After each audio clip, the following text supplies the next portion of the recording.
Во вестите на М-нет телевизија ќе гледате училишното звонче го означи почетокот на новата учебна 2025-26 година, која започна за 245.000 ученика.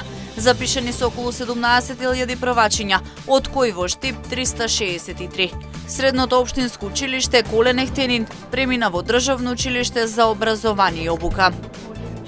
Хуманоста покажана на дело. 4 ученика од основното училиште Тошуарсов Штип летниот период изработувале и продавале гривни, а со собраните пари купија училишен прибор за првачиња од нивното училиште.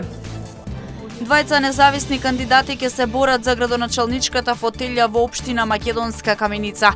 Кандидатура поднеси актуелниот ВД градоначалник на општина Кочани.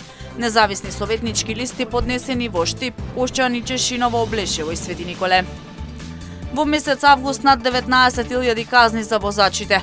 Најмногу од нив неа почитувале ограничената брзина, ама возеле без возачка дозвола, пијани, без сигурносен појас и слично. Со вестите почнуваме веднаш по рекламите. Останете со нас.